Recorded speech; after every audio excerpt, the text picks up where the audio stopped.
You are listening to the Wyrd Mountain Gals Show. Prepare yourself. Is it all the excitement of going live that just wore you down? No, it is that I slept last night. I knew I could sleep late today a little bit. And I just decided I'm just going to sleep until I want to get out of bed. And then at 9 o'clock, I thought, well, I still don't want to get out of bed, but I really got to, because it's embarrassing. At that point, it's embarrassing. It's amazing that you slept till 9. I don't know that I've ever known you to do that. I didn't, actually. I slept till a little before 8, and then I looked at some reels and answered the emails and talked to some friends about some issues. So you were actually working before you got out of bed? Yes, ma'am. I'm working for you all the time, people. All the time. I am working. Before I get out of bed, I play one game on 3 games. Oh, nice. So I play because that way I've logged in every day. I just want you to look at what level I'm at on my crossword puzzles here. Y'all, it's loading right now. Here we go. Wow. She is like in the stratosphere. I'm at level 10,004. That's a lot. I started playing this game 2 years ago. Crazy one. No, maybe 3. I don't know. I've lost track of time a long time ago. And then I play this game right here, and it's the same thing. But if you log in every day, you get rewarded greatly for that. Aww. And so this is another one of those maintenance games. I just play it because I log in every day. And what is that, 9,000? Level 9,615. Yeah. Golly. And then, so you know what? I'm consistent. I'm a Taurus. You are a Taurus. You are so a Taurus. These games are not real games either. Nobody gets shot. Nobody dies. Yeah. They just it's a crossword puzzle on one of them, and it's another one on that one, and this is like a farming game, isn't it? Farming game, yes. It's a game about growing crops. About growing things. I used to do, until Helene, I did Duolingo every day, and sometimes twice a day. Duolingo. Because I was brushing up my German, a little bit of Italian, and a little tiny bit of Irish. But we lost power for all those days, and I got out of I had like a 1,000-day streak. Oh, and wow. I busted my streak, and I just haven't been back. I know, it's like, oh, damn, I put all that work into it, you know. Well, but I mean, it did what I needed it to do. I wanted to remember my German. I'm better at it now. I still need to force myself to speak it, which is I'm not very good at. But it became a labor. You know, it wasn't the language part of it. It was that you had to log in, and then you would were you on the leaderboard, and were you in the very top echelon of whatever? And it became more of a game than it was me actually learning German. So I don't know that I miss it, though I do occasionally think, oh, I like to go back, see how I'm doing on my German and Duolingo. But I'd be better off just ordering a German language book and reading it. I don't know. I really don't know. I like the Duolingo app. I liked it when the time that I used it, I was refreshing my Spanish. Mm-hmm. And it was interesting. But it's one of these that I've forgotten about. I used to have it on my phone. Anyway. So y'all, it is Sunday that you are hearing now, but while you are hearing this, golly, words. But we just did a live on Facebook Live, and it was fun. We're sitting out here at Wyrd Mountain. The little Christmas tree lights are on. We don't have a Christmas tree. We just have little lights are on, and it's nice. It's pleasant. We're here together for the first time in a while. Mm-hmm. That's true. This is where it all started, really. The madness of Wyrd Mountain. Well, it really started at the temple. Yeah. Yep, Mother Grove. Mm-hmm. Mother Grove Goddess Temple. Mother Goose. Yep. When we were there for that service. And that's really where it started. And then it went from there to here to everywhere. Because we are still, both of us, amazed that we didn't know each other before because we have so many mutual friends. Yeah. But it wasn't until the funeral for Vanessa McNelly that was at the temple in our little chapel. And that's where we actually met. I bet that it would make her happy to know about our connection. Yes, I think it would too. Yeah. I think it would too. I'll have to bring that up to Billy and see, and just see what he says about that. I know he still thinks of her and misses her and talks about her all the time. Yep. And you do too. She was amazing. She was. One of the founders of the temple. Yep. Interesting. And the only one that has died. Other people have moved away or, got busy with other things, but she's the only one that died. Yeah. And she's a firecracker.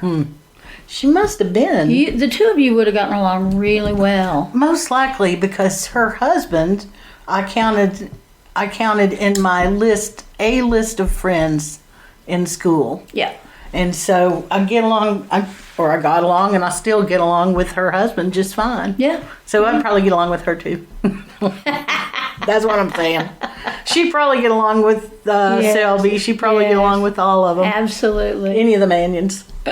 All the Manions. Yeah. Anyway, so I wanted to tell you that the thing with the vultures is continuing. And I don't understand it, but I have a real feeling that I need to pay attention because I understand the two meanings: clean up your crap, get it dealt with, or healing is the one that I read about on the internet. It said that that's what vultures see. And for those of you who don't know, I've been seeing these black vultures. They have no gray on them anywhere. They have no red on them. They have no wattle that I can even really see. They just have a different kind of neck.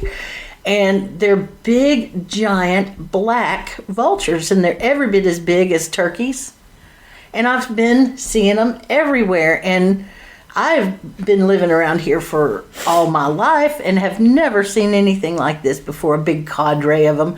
I saw today at least 30 of them. Oh my gosh. Yeah, and it's also, it seems to be, when I'm thinking about certain subjects, they show up. And can you say what the subjects are or no? Well, one of them is a relation subject, a relationship that I need to just deal with, and be correct on it. I also have a feeling that if this is some message saying deal with it, Alicia, I have this sinking hopefulness. I have this feeling that maybe it's paperwork, some sort of phone calls I need to make, or is there a deadline I'm getting ready to miss on something?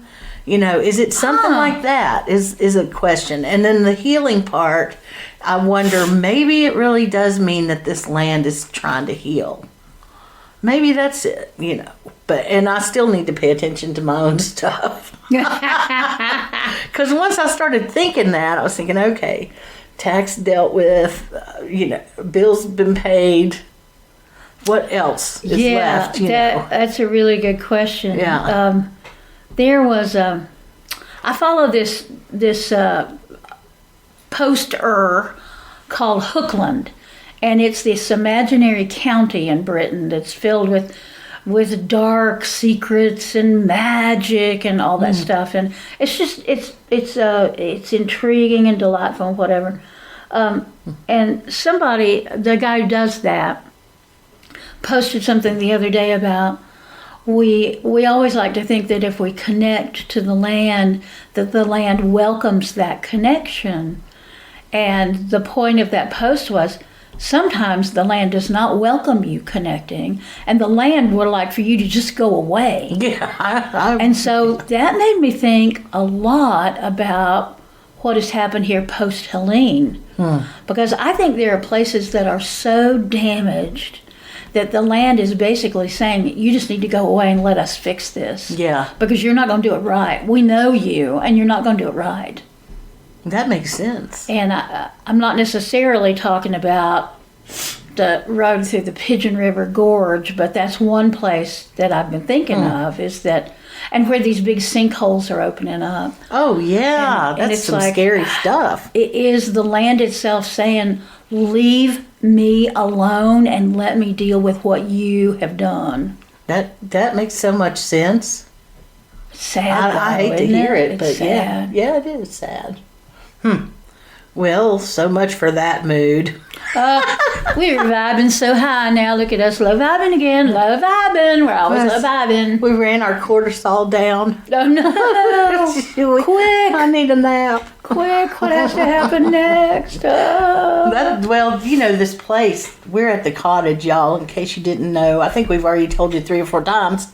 Because we like being Because here. we're happy about it. But this is a place where I've had the best sleep of my whole life, was right here.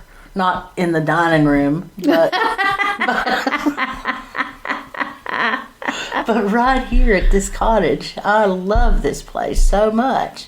First time I ever walked in here, it reminded me of my Granny Corbin's home in Robbinsville. And I always wanted to go back to that place, and I couldn't because, unbeknownst to me, pre-internet days, they did real estate transactions without everybody in the world being able to look at it. And so we found one day that her house had been sold and taken down.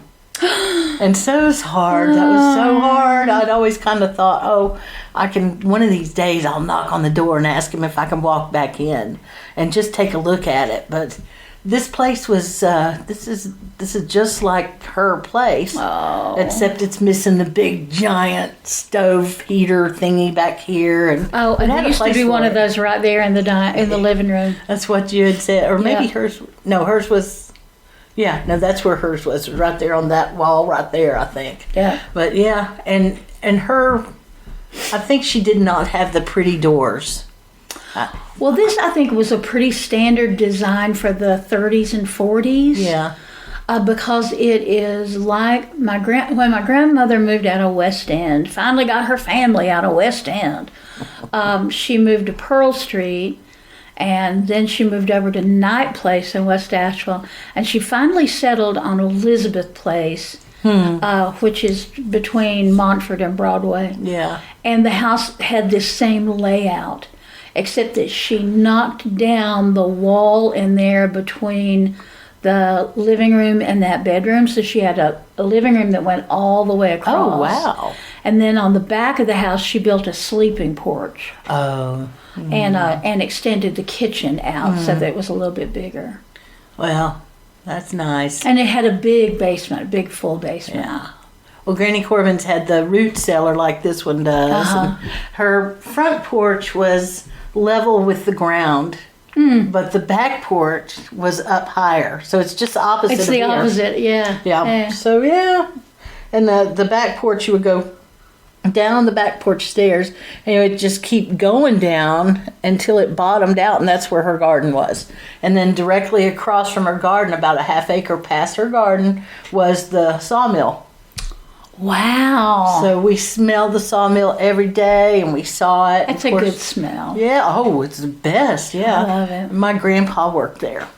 So he would walk to work and all of that, Yep. That's wonderful. Yeah, old time. Yeah. Back when you only had 1 or 2 things a day to worry about, not 1 or 2 every minute or so. I think, and I'm going to say it mine, I think my grandparents, my ancestors, I'm sure I know they had a lot of stuff on their minds and they worried about things and they feared things. But it seemed like their level of joy at the little things was just exponentially larger than what we see now. So it didn't take the birth of a new grandbaby to have everybody cheering and making pie and whatever else. It could be a little thing. And like a break in the weather. Yeah. Or there was the Sunday school pageant, and your little young'un or your little grand young'un got to play Herod in the pageant, and did such a good job. And you just said, well, we're just going to have a big old supper on Sunday after church. Yeah. We're going to celebrate that you were the best Herod ever. And you killed all them young'uns. Good That's for right. you. We might ask you to reenact it some. Exactly. Say never that know. line that was so good. Yeah. So there was a lot of joy, and I think we often tend to hold the heaviness and hold the sadness and the anger and the grief. We tend to hold on to that really tight. That's true. And not balance it with silliness and joy and those things. Well, life got more complicated when we introduced the digital element into it, the computer element into it, the internet element into it. Suddenly, it wasn't just the people that were in the room with us that we're communicating with. We became responsible for communicating with a whole bunch of other people. And to never be able to step away from it. Right, that's why I said responsible. Yeah. Because that's how it feels. It does. It feels... that feels heavy sometimes.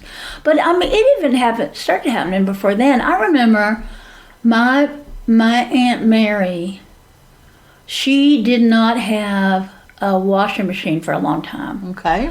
And then she got one of those little bitty, because she lived by herself, and she got a little bitty washing machine that she would wash her dresses and all that in, but her unmentionables, her slips and panties and bras, she would put lukewarm water in the bathtub on Friday evening, and she'd put in whatever soap she was using, a little dab of soap in it, and she would let them soak overnight in the bathtub, and then the next morning she would rinse them all out and hang them up, and they would be dry in time for church on Sunday.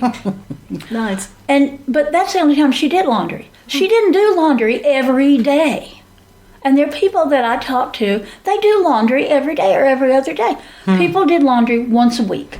Well, and they also didn't have as many clothes as we do now. No, they did not. I mean, I sort through more clothes than I wear every day, for sure. Me too. And it feels wrong. It feels wasteful to me. And I've spent so much of my life saying, well, I need to get rid of this. Yeah. I need to get rid of this. It does feel wasteful. And then I look at it and I go, no, I might lose some weight. Well, And then I could fit in it again. I know, it's crazy, isn't it? And I have the wardrobe that was my family's wardrobe when I was growing up, and it fit the clothes for a family of 4, which tells you how few clothes we had. Wow. And now, not only would it not hold all my clothes, I've got a big chest of drawers, and then I've got another rack that is full of clothes, and then I got clothes folded up and stacked up everywhere else. Wow. And that held the clothes for a family of 4. Wow. Yeah. I mean, we were poor. Well, Let's be clear, we were poor. but still. But, yeah. Yeah. Compared to now, Yeah. I have friends, I actually know more than one person. They don't wash clothes at all. They buy new clothes. They go to Goodwill and buy their shirts and pants. And Do they throw the others away, or? they take them back to Goodwill and donate them. They do. I'm not kidding. Well, What a you know, cycle. on a certain level, that makes sense, doesn't it? It does. They have more money than I do, obviously. Yeah. Because even, I guess what he would say to me is, well, I get these shirts. They're $2 each or $3 each. It's $21 a week to wear a different shirt every single day. Well, and I've got a buddy who does a lot of traveling. In fact, the reason I know him is because we're often traveling the same circuit. And he will go with a small suitcase. He'll be gone for a week with a little bitty suitcase that has basically his toiletries and coffee mug, because he's a big coffee addict. And he'll go to whatever thrift store is in the town where that is, and he buys the clothes he's going to wear at the festival.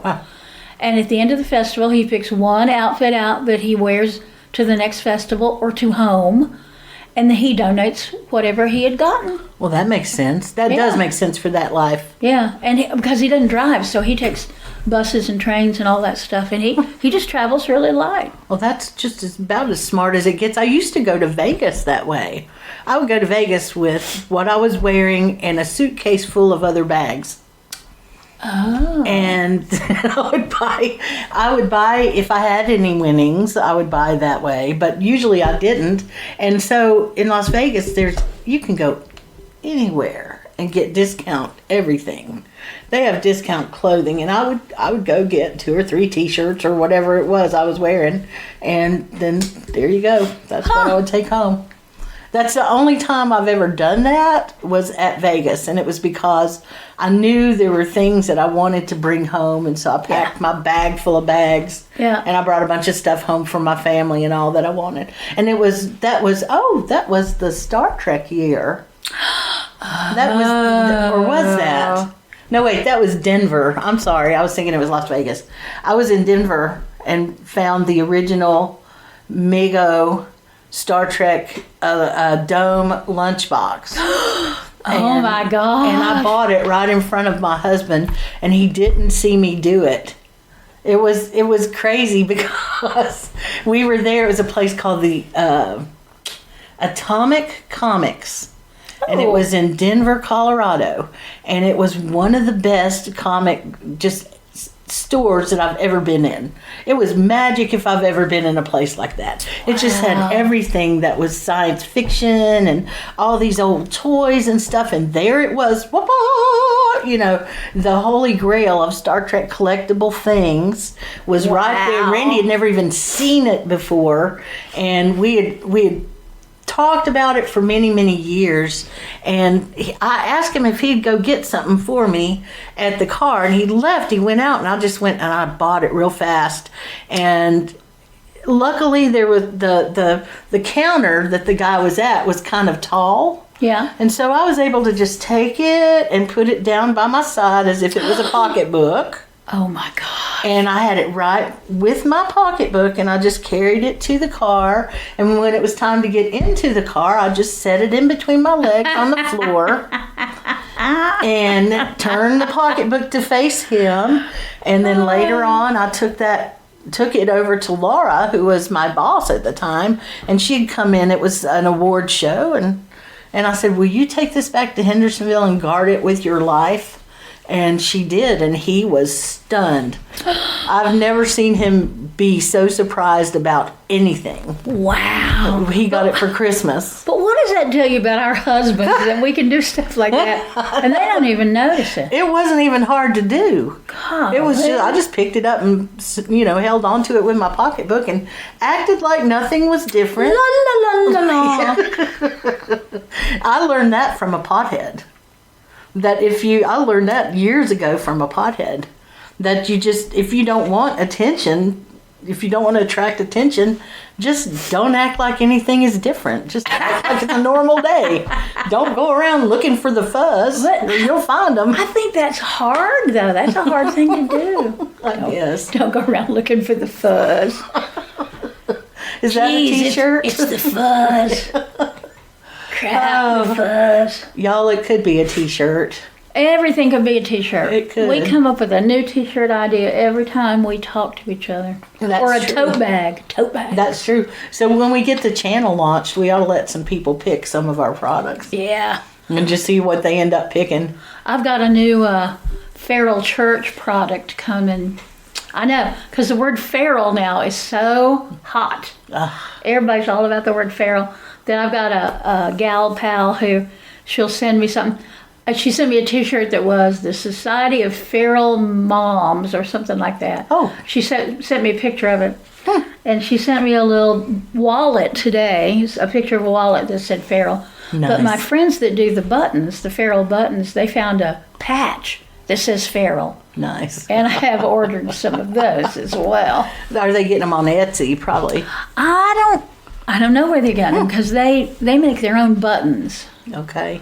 But they didn't make the patches. I don't know where they got them. But it'll be fun to see them. It will. But the problem is then I go, oh, look what I found. And people go, I want to buy one of those. I want to buy all the merch. I want to buy the merch. And I appreciate them wanting the merch, but I don't appreciate that I don't have time to pack up a bunch of damn merch to figure out what it costs and say, oh, here's what it costs. Just put that in my PayPal and then me pack it up and put it away. I just right now am not into it. I'm not into it right now. That's okay. It's not my vibe. It's not your vibe? Not my vibe right now. Is your vibe, what is your vibe right now? Bohemian Rhapsody? Hey, speaking of which, y'all, guess who was on the porch when I got here today? Freddie Mercury, the cat. He is hard. He's so old now. Well, he didn't look bad.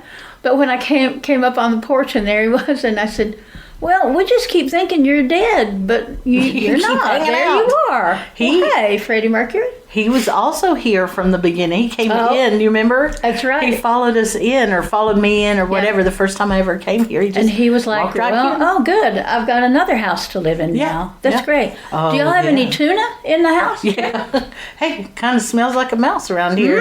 Can you point me the way to one? God knows. Maybe. I mean, and that's when we should have taught him to hunt groundhog. I don't think he could take those groundhogs. Are they still around? I haven't heard them in a while. I'm knocking on wood. Yeah. But I'm sure they're around. But it may be that all this new building over here has just run them off, farther up the mountain. Yuck. Well, maybe. If I was a groundhog, I wouldn't want to be in a subdivision either. No. No way. So, anyway, what else? What else are we going to talk about today? Well, we do want to say, and I know we're doubling up on what we talked about in the live a little earlier, but today is 5 months since we got hit by that flood from Hurricane Helene. 5 months. And yes, I will show once again my bitterness that we have yet to get a penny from either the state or the federal government. 5 damn months. There wasn't a report about it now. There's been a report now. Oh, the money's been allocated. And the gal says, let me make it clear, though, we haven't received anything. We haven't received it. No, we have not. And I want to say that Mother Grove Goddess Temple on Tuesday night allocated some of the money that we have been raising. We allocated that to 4 of our partners in the community, and I wrote those checks today. Yeah. And there's no reason that the feds and the state can't write a damn check. Well, there's probably plenty of reasons they don't want to. No valid reasons. Nope. No. But I'm happy to report, very happy to report, that the bridge in Swannanoa between 70 and Old 70, which is a very, very important bridge, reopened yesterday. Wow. And there was a video of, they had music, and then I think they did a ribbon cutting and all that. But then last night, Amy Cantrell from Beloved was in the car, and they were driving over the bridge for the first time. It was just delightful. I mean, we forget and talk about the joy. It's not a little thing, but the joy, finding the joy that now you can just head east on 70, and when you got to get over, you just going to put on your signal and turn left and go over the bridge, and you're going to be on Old 70. And that's amazing. We took that for granted for a long time. You know, what's interesting is a lot of these damaged bridges have gone up super fast. Yeah. So it makes me wonder if they're going to have to go back and do some other things. And lick their calf over again.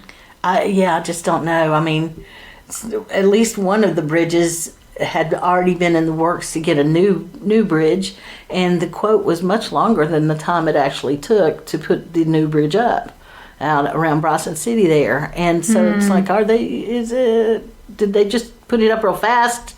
You know, it's kind of like that. You can have it fast and cheap, but not good. You can have it good and fast, but not cheap. Yeah. Which one did they pick?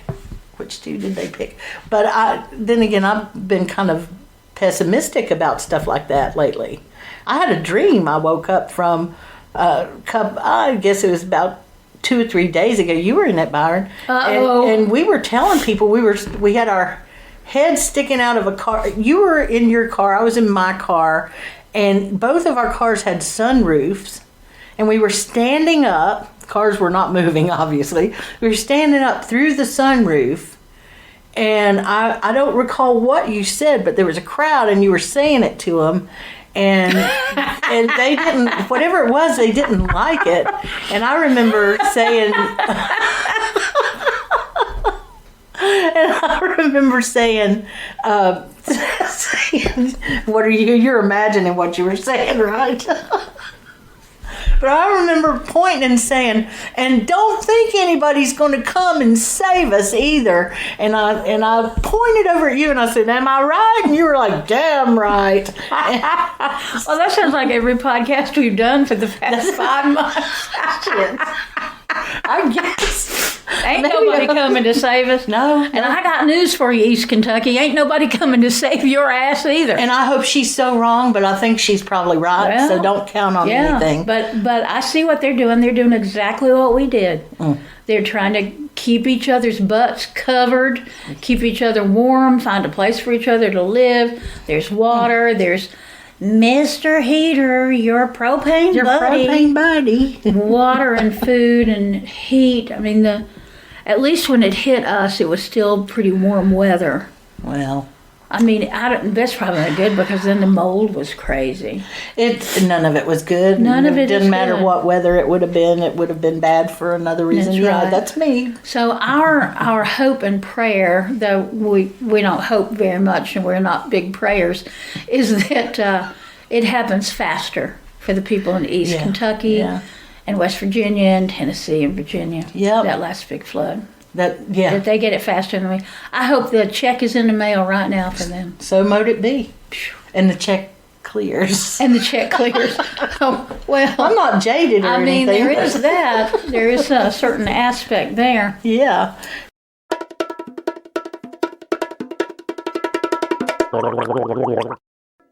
It is not springtime yet, but it is that beautiful time of year where the happy people who are waiting to be gardeners are looking at the soil. When I left the house today to come here, Joe was digging through the leaf mold.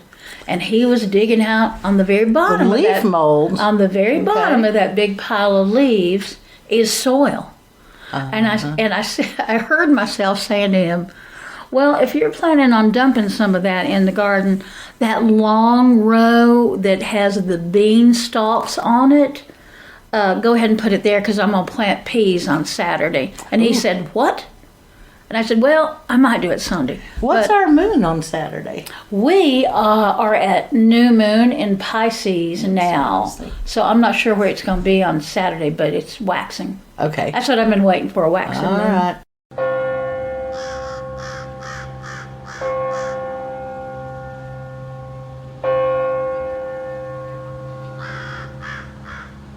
We've got exciting news. God, y'all, I was sneezing, I'm yawning. I'm sniffing my nose. I've just found out about an hour ago, and those of you around here know her, but there's no reason why you would know my neighbor who has died, who is and was a force of nature. And her name is Miss Gloria Howard Free, and she worked for years for civil rights. She was creative and loving and inspiring in every possible way. And I send all my love out to her daughters and her family and all of us that she considered her family. She was a hell of a woman. And I hope her reward is everything she deserves. Yeah. Because she is a very fine and was a very fine human being. Well, that's a good tribute. And for any of y'all who are, now she's looking at her phone, so I'm just going to talk for a minute. So any of y'all who are down in the Wilmington area, I am going to be at Lula's Pub in Wilmington on Thursday night, which I think is the 6th, it's the 6th of March, doing a book signing for Old Books on Front Street, which is doing the event at Lula's Pub. I've never done a book signing at a pub, so I'm kind of looking forward to it. Front Street. It might be fun. That's a beautiful area of Wilmington. It is. So any of y'all down there, come on over. Say hello. You driving? I'm driving. Heck yeah. How else would I get there? I am jealous. Come with me. I'd love to. So anyway. They got me a place to stay and everything, so I'm going to go down Thursday. Oh, okay. I'm going to do the thing on Thursday and stay overnight, and then I'll come back on Friday. Boy, if I was you, I would be calling Craig up and saying, take me to supper somewhere. And I'm going to stay an extra night and celebrate. Can you help me with that? Yeah, I can't, though, because to. now I have to be back because Miss Glory Howard Tree's funeral is Saturday. True. Yeah, okay. So, I keep saying I'm going to go down the coast and just kind of decompress. I was going to say decompose. Go down and decompress. Well, at some point you probably will. But I'm sure I will. Let's make it later rather than sooner. Though. Shit, y'all. But yeah, but I don't want to be down there when it's hot. So I don't know. Yeah. I don't know. And honestly, I don't know about you, but I'm just still tired. I'm worn out. I can have a full night's sleep, and I get up in the morning, and I'm charging. Here we go. Have a cup of tea, have some oatmeal. I'm doing this, I'm doing that. And by 1 o'clock in the afternoon, I'm thinking, I sure could have a nap now. Reckon I could have a nap, because that'd be pretty nice. And then I hardly ever get one. I know how that is. I have. Well, you're speaking as somebody who fell asleep in a parking lot in their car the other day. I'm never going to let you forget that either. Just be aware. In the parking lot, she fell asleep in her car. It was embarrassing. But it is embarrassing, whatever. but... At least I woke right back up, though. So. Well, I got to tell a story on myself now, but yesterday... So, y'all know my husband is Italian-American. And there is this dish that Italian-Americans like to eat called frittata. Okay. And what it is, it's like a quiche without a crust. Oh, okay. So it's just eggs. Eggs. Yeah, it's like an egg custardy thing. Okay. And he really likes it. And by golly, I had a dozen eggs. So I made frittata last night with salmon and hearts of palm and tomatoes and 3 kinds of cheeses. Oh, wow. Oh, my gosh, it is so good. But I felt so decadent using 8 eggs, 8 of them. And you're telling on yourself for that? I just want you to observe how rich I am. That with one meal, I used 8 eggs. Actually, it's going to be like 3 meals because it made like a lasagna pan full of frittata. But the day will come when you look back on it and you tell the story and people will go, no. People will be shocked. 8? You used 8 eggs for one meal? Oh, shocking.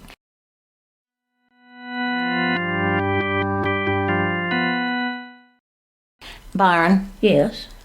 2, 3, 4, 5, 6, 7. Is that 7 cases of mason jars over there? Yes, it is. Are you kidding? Now, and there's more. Okay, so here's the deal. This happened, a year ago, and so they've just been warehoused over there. Oh. So I was at the Savmore on Merriman Avenue, and they were clearing out the ball jars. Oh, okay. Because Ball evidently is rebranding, so they have a the new logo and all that stuff. Okay. So they had those, and I believe they were $2.12 for a 12-pack of jars. Oh, well, what could you do? And not only did I take as many of them as without feeling too guilty as I could take, I went on Facebook and posted a picture of it. And I said, these damn mason jars, you need to get your ass down here. You sold them out. I sold them out. And when next time I was in there, they said, now, were you the one with the mason jars? And I said, yes, I was. You got any more? And they were like, no, ma'am, but those things are gone in an hour. The mason jar woman. Gone. I just thought, well, okay. And the top 2 boxes are mason jars that I got at a thrift store when my husband he was there, but he wasn't looking. It was the same story with yours.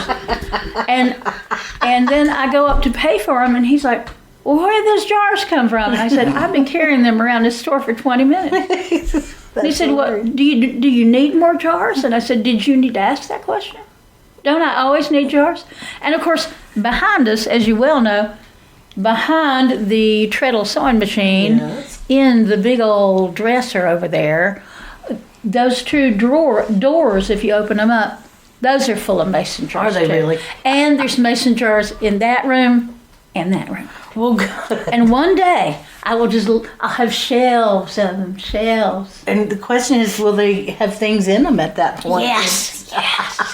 You'll know you've made it. That's when you know you've made it. Golly, I tell you that I have not cried much in the past 5 months because there's been so much to do that I will feel something in my heart and I might get a little teary in my eyes, but just the boo-boo-hoo thing until a few weeks ago when I finally had time to clear out the little chest freezer.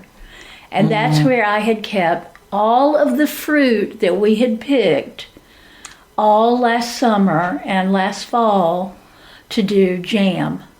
Yeah. And I wept like a baby. It was like, look at all these raspberries. Look at all these blackberries. Look at these currants. And I didn't make one damn jar of jam last year. And that made me cry. It's a lot of work. You got stuff to make up for. I'll be jamming this year. You be jamming. I'll be jamming. I like to be jamming on your porch at some point. Just sitting there listening to a guitar. That needs to happen. Well, our buddy Krista, who is healing up from her big old surgery, and she's doing great, by the way, all you prayer gardeners that were working with her. She's got a new song. If you follow her, Krista Chapman Green, follow her on social media. She's got a new beautiful song she's working on. But she was planning to come here last year, and Helene beat her to it. Yeah. Damn. Helene is nothing but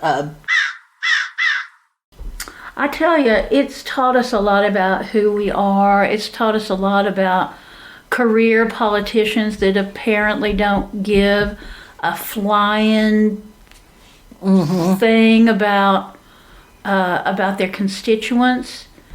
A friend of mine posted today in his social media about, well, this happened, all these people voted against Medicaid, and this is how many people in their district are on Medicaid. Hundreds of thousands of people in their districts, and they voted to gut it and to affect all those people. And my response was, well, you know, Purdue has chicken factories, so we can get feathers. Reckon road tar would work too? Because it's about time to tar and feather some of those people and run their asses out of town. well, nowadays you can use that gallon of liquid glue instead.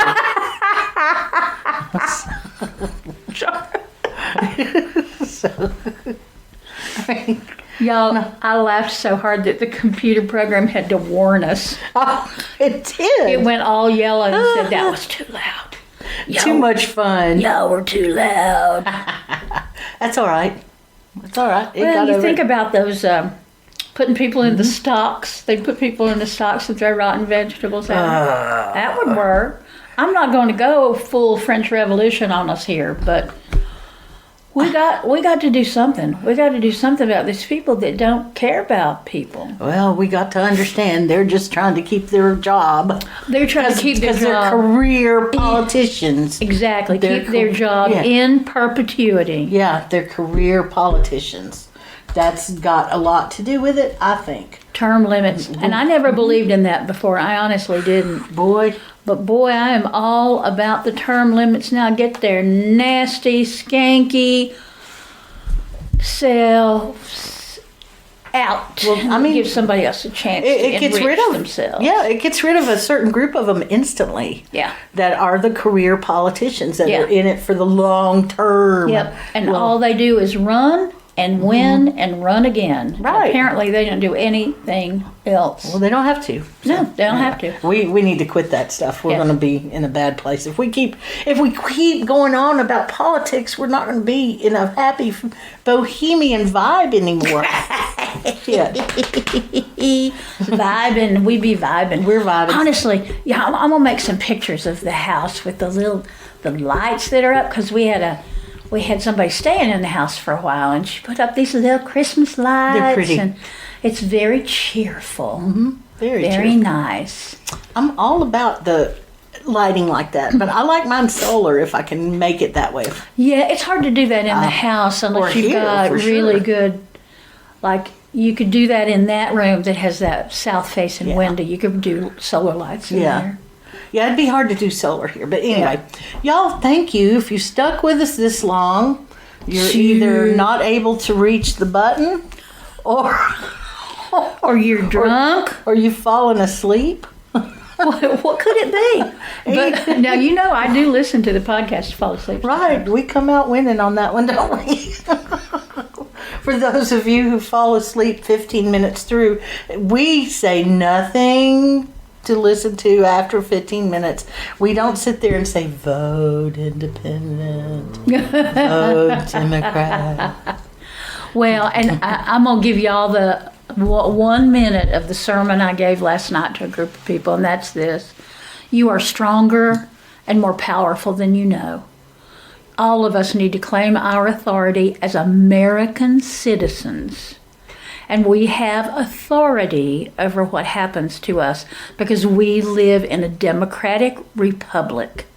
So I hope all of you will take to heart that throughout the fear and the anger and the anxiety of all that is going on for some of y'all right now, that deep in your heart you know your strength, and it is time now to rely on that. Yep, sure is. End of sermon. Yep. All right, y'all. Take it to the streets. Behave yourself. Be good. I love that. Take it to the streets, but be careful. That's right. Put just a half a brick in your pocketbook, not a whole brick, because they're heavy. Don't forget your condoms. Don't forget to hydrate. That's what I'm working on, hydrating these days. That's right. All right, y'all. Love you bunch. We'll see you very soon. Talk to you soon. Yep. Bye. Bye.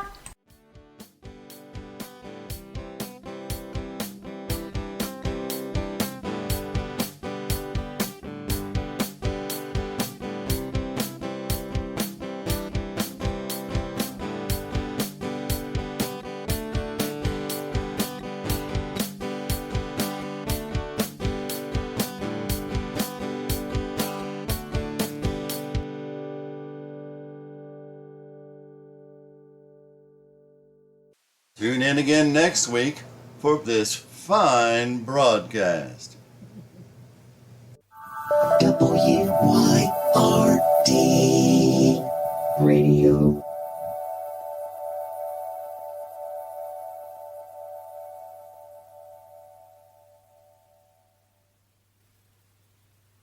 And so all of this stuff, how did we even get started on it? But dadgum, it all feels like end times, including all these extra special good things. Yeah.